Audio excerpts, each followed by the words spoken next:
Right then, welcome back to the channel. Manchester United are playing against West Ham United in the league this week. Massive game. David Moyes coming back to Old Trafford, perhaps doing the best job he done prior to getting the job at Old Trafford. He's got West Ham singing. A pretty ordinary West Ham squad. He's getting a hell of a tune out of it. Last three results for them: 2-0 against Leeds, 2-1 defeat against Manchester City, but a 2-1 win against Spurs. United's last three, obviously that draw with AC Milan this week, beating Manchester City, and that draw with Palace. So a little bit of indifferent form from everybody coming into this one. Why is David Moyes doing well?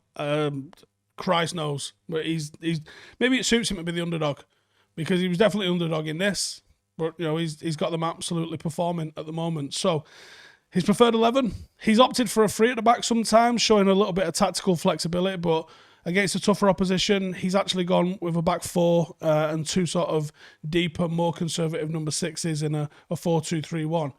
Fabianski is probably a welcome returnee for them, with Kufal and Cresswell likely continue their important roles as right and left back. Cresswell having a fantastic season for them so far. Dawson has impressed as well this season. I think he'll be at centre-half, and while Issa Diop has performed as his partner, while Agbonna has been out injured. I think Souček and Declan Rice are probably going to be that sort of high-quality midfield number 6 pairing as a bit of a double pivot. While Jesse Lingard is ineligible, it's probably likely to be Lanzini or Fornals that should start in that sort of attacking midfield or number 10 kind of role. Jared Bowen should return to the team on the right wing, and he's posed United some problems, I would say, in recent games, with Benrahma on the left, with Antonio, who's also done the same up front. Starman then, Thomas Souček. He's been one of the Premier League's best midfielders this season, and United's weaknesses at defending set pieces could get exploited. He's probably going to be licking his lips at getting involved. He's West Ham's top scorer in all competitions this season with 8 goals, and he enjoys making those advanced runs into the box, getting on the ball in dangerous attacking areas. He's also more than capable defensively. He's a part of a really resolute midfield partnership alongside Declan Rice, which is the bedrock of why this West Ham team has been able to compete at the top end of the league. And with the likes of Souček, Diop, Dawson, Rice, United need to be working on set pieces this week to overcome what is definitely a weakness within this team. The United 11 is heavily dictated by injuries and paternity leave, really, for United. I think the back 4, Wan-Bissaka, Lindelof, Maguire, Shaw, is probably the only certainty in this team. Dean Henderson, perhaps the next one to be in goal. McTominay and Fred, I think, will likely be our number 6 partnership with Bruno ahead of them. And this is where the question marks come in. I'm not sure Cavani's as injured as Ole's been saying he is, but I could be completely wrong. I haven't been at training. I'm just looking at the patterns of sort of behaviour that you've seen from Solskjaer in recent years to try and piece together what I think could be happening. And I think it'll be Cavani in the 9 with Greenwood on the right, and I think it'll be James on the left. No Diallo. I think a lot of people are going to be clamouring for Diallo, and I think he'll certainly be on the bench. But I just think that he's going to go with what he's got in terms of experience, and I think Greenwood and James and Cavani is probably enough to get the job done against West Ham in all seriousness.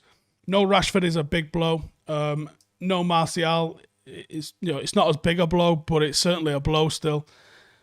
And I think United really, I would in this game I would love to play Paul Pogba if he was available. I'm not sure when Pogba's back, but I would definitely love to see Paul Pogba back in the mixer, and even Van der Beek, in all honesty, if he was an option rather than 2 more conservative midfielders, because I think West Ham will definitely try and sit back, and I think you're going to struggle to try and break them down. Which is why I would like to see more comfortable, creative passers on the ball. Now, how do you exploit this fairly resolute West Ham team? So, they like to try and press the ball high to win back possession. They're not compact. They do get strung out. There's gaps in between the back 4 and the midfield 2.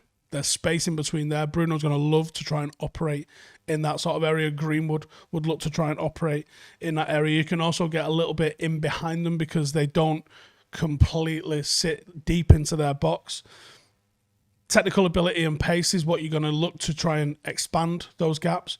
There's a couple of things, like we touched upon it this week, and I'm shocked at how many people didn't understand that how important challenging for a ball and not allowing free headers from corners was. There's another couple of truths that are non-negotiables in football that I'm not sure everybody knows. You make the pitch smaller when you've not got possession, and you make the pitch bigger when you do have possession. Those are non-negotiables of football.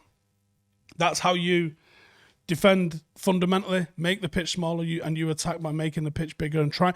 It's all about manipulation of space. When you look at the West Ham lineup and you look at what they do, there's gaps in between the back four and the midfield, gaps in between the midfield and the number 10, gaps in between the number 10 and the forwards. They're not compact when defending. If that's the biggest weakness I can sling at David Moyes and his team, is that they show signs of being able to be broken apart. The pressing has been something that's done them very well. If you can play through that initial wave of the press, pick somebody up in space on the other side of the press. Hello, Bruno. Hello, Greenwood. Hello, Cavani. Then you can start to carve them open. If you add Van der Beek and Pogba in there, now you're really going to do them some sort of damage, because you've got players who are press resistant and that you can get good quality balls out from.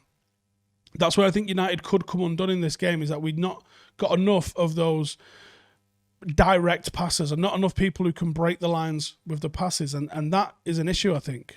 Now, while the pressing has been one of their major strengths under Moyes, it can definitely be used against them. When they're pushed forward, you can kind of expose Rice and Souček, and they can become a little bit isolated.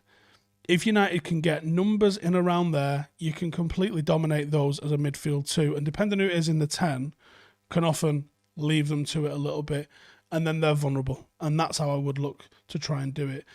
Another thing that West Ham do, which is a little bit on the riskier side and possibly comes from them working a lot, three at the back quite a lot, is that their fullbacks push forward. Cresswell's had a great season so far this year.